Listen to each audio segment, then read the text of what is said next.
High বন্ধুরা, আমি আজকে তোমাদের সাথে দুটো রান্না শেয়ার করব। এখানে আমি এই যে বান মাছ ভাপা করব। তো এখানে যে বান মাছ কেটে ধুয়ে নিয়েছি, আর এখানে মশলা দিয়ে দিয়েছি আদা জিরে আর কাঁচা লঙ্কা বাটা দিয়েছি, আর দুটো রসুনের কোয়া দিয়েছি। তোমরা চাইলে নাও দিতে পারো, আমি তো দিয়েছি। আর দিয়ে দিয়েছি 4টে অ্যামন্ড কাঠবাদাম, 4টে দিয়েছি এখানে। ওটা দিলে খুবই টেস্টি হয় খেতে। আর দিয়ে দিয়েছি কাঁচা তেল আর হলুদ লবণ পরিমাণ মতো দিয়ে মেখে নিয়েছে ঢাকা দিয়ে দিয়েছি। এবার আমার এই যে ঢাকা দিয়ে নন স্টিকের কড়াই আমি জল বসিয়ে দিয়েছি। জল গরম হয়ে গেছে, আর দেখো জলে বসিয়ে দিলাম। তো একবার আমি ঢাকা দিয়ে দেব কিছু সময়ের জন্য। ঢাকা দিয়ে দিলাম। আর এখানে আমি গাঁটি কচু রান্না করব সিলভার মাছ দিয়ে। দেখো আমি তার জন্য তেল দিয়ে দিলাম, সর্ষের তেল। আমি সর্ষের তেল দিয়ে রান্না করি। এবার গাঁটি কচুগুলো ভেজে নেব ভালো করে। সিলভার কাপ মাছ দিয়ে আমি রান্না করব, একদম সিম্পল রান্না, মশলা ছাড়া, বিনা মশলার রান্না মাছ। এবার হলুদ দিয়ে দিলাম।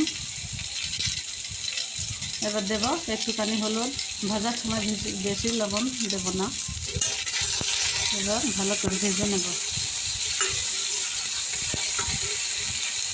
খুবই সুন্দর টেস্টি সিম্পল একটা রান্না। এই যে আমার লাল লাল করে ভাজা হয়ে গেছে গাঁটি কচু।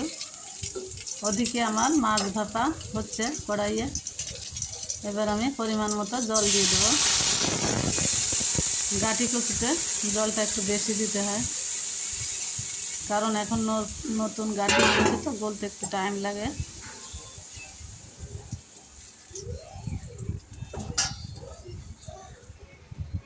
দেখো ফুটছে। এবার আমি হলুদ দিয়ে দেব। ঝোলে হলুদ দিয়ে দিলাম।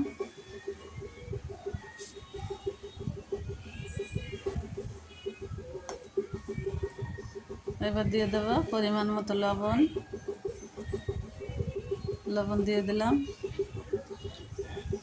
এবার লঙ্কা বাটা দেব, কাঁচা লঙ্কা বাটা, কারণ গাঁটি কচুতে একটু লঙ্কাটা বেশি দিতে হয়, একটু ঝাল ঝাল হলে ভালো লাগে।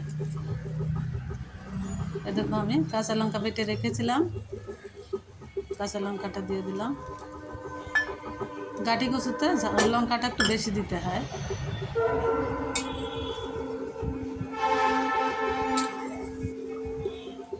এবার আমি ঢাকা দিয়ে দেব।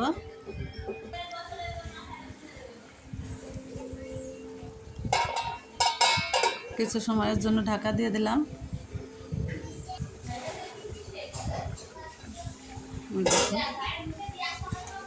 গলে গেছে। এখানে আমি সিলভার কাপ মাছ ভেজে রেখেছিলাম, আগে ভেজে রেখেছি, কারণ মাছটা আগে ভেজে না রাখলে মাছটা নরম থাকে, সঙ্গে সঙ্গে ভেজে রান্না করলে কম নরম থাকে। এই জন্য আমি সকালে ভেজে রেখেছি মাছটা খুবই একটু শক্ত হয়ে গেছে, ভালো লাগে মাছটা। সিলভার কাপ একটু আগে ভেজে না রাখলে ভালো লাগে না মাছটা, এমনিতেই মাছটা নরম। এবার ঢাকা দিয়ে দেবো, আবার তুলে নিয়েছি। এবার আমি এটা নামিয়ে নেব, নিয়ে আবার সম্বরে দেবো। সম্বরে দেওয়া হয়নি, অনেকে ফোড়ন বলে, আমি সম্বরাও বলি, ফোড়নও বলি। যে আবার সর্ষের তেল দিয়ে দিলাম। সর্ষের তেলে রান্নাটা করলে রান্নাটা ভালো হয়। এবার আমি দিয়ে দেবো তেজপাতা দিয়ে দিলাম দুটো। অনেকে অনেকভাবেই রান্না করে, এক একজনের রান্নার এক এক ধরন। আমি তো এইভাবেই করি, অন্যভাবেও করি, তোমাদের দেখাবো পরে। এবার দিয়ে দেবো গোটা জিরে।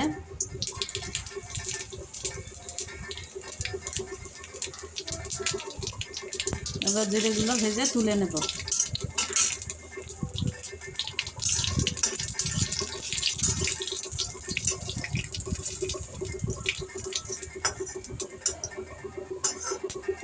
সিলভার মাছের ভুনা করলে ভালো লাগে। এই যে আমি জিরেগুলো তুলে নিলাম।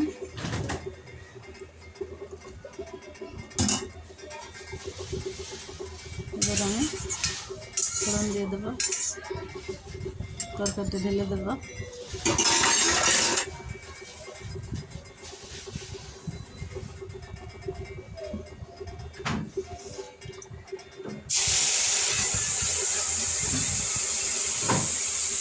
এইভাবে দিলে মাছগুলো আগে ভেজে নিলে মাছগুলো ভাঙবে না।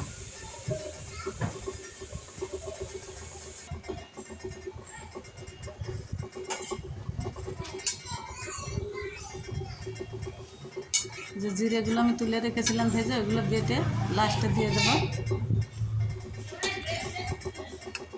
দেখো কি সুন্দর পাতলা ঝোল।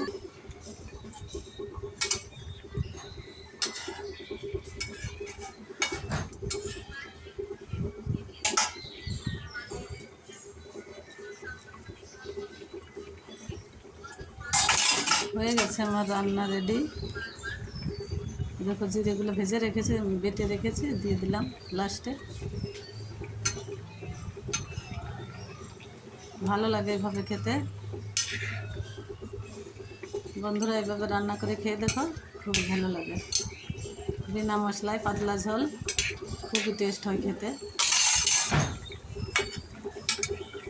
এটা আমি সিলভার মাছ দিয়ে রান্না করেছি। সব মাছ দিয়ে রান্না করা যায়। লাটি কচু, অনেকে কচু মাছ দিয়ে খায় না, আমরা তো খাই, ভালো লাগে। এই যে আমি ঢেলে নিয়েছি, দেখো কত সুন্দর লাগছে দেখতে। দারুণ দারুণ একটা রেসিপি। ওদিকে আমার মাছ ভাপা হয়ে গেছে।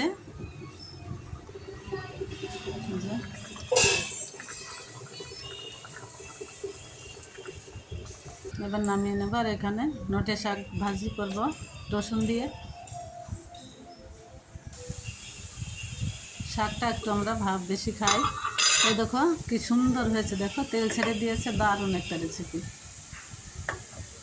খুব ভালো লাগে খেতে। তাহলে টাটা, বাই।